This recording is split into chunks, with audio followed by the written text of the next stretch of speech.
Hey, good morning. Just a little update on National Guard deployments for Portland.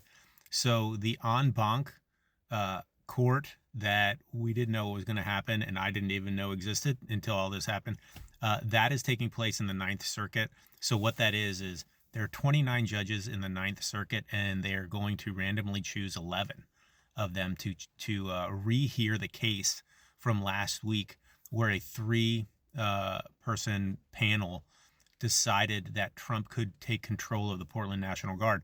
But that was based on erroneous and unfactual evidence. And the DOJ had to walk that back and were like, hey, so sorry that we, fed you bullshit before you made your decision. So the Ninth Circuit was like, yeah, we're not digging how you did that.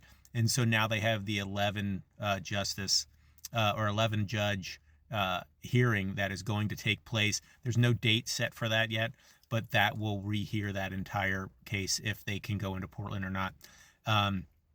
Justice Karen Immergut, there's a 3-day trial going on starting today where she will decide if the president has the right to even deploy troops under the circumstances in Portland, where it was supposed to be war ravaged and war torn and things like that. And does he have the right to make that decision himself, or does the judicial have to get involved in that?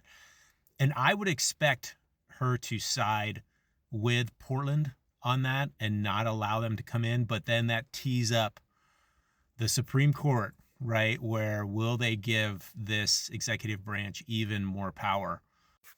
And I don't know where the Supreme Court will go on that. So it'll be interesting. But at the lower levels, at least so far, things are holding and things are getting paused. There's another lawsuit in Chicago as well along the same lines. And so this may very well tie into that, into Chicago and what happens there. I mentioned a little while ago, Bovino, who's in charge of the Operation Midway Blitz. He's the Border Patrol chief for the area. He was in LA, but he has been ordered to give daily reports to the judge there as to what the hell is going on in incidents, and to wear a body cam and to get training for a body cam. And he was like an 11-year-old boy getting questioned yesterday by the judge, and then went outside and started making like weird, hand waving things as he was apparently talking to a crowd, which nobody could see because of the angle of the camera, weirdly enough, and acting all boisterous. And that goes along with the same thing as these guys, these bullies who, when they're surrounded by guys with guns and they feel like they're in power, they say and, try to do all this shit. And then when they get held accountable in front of a judge, they revert to that little boy who's in trouble. And I fucking love to see it. These are the little moments I live for, people. Is those things.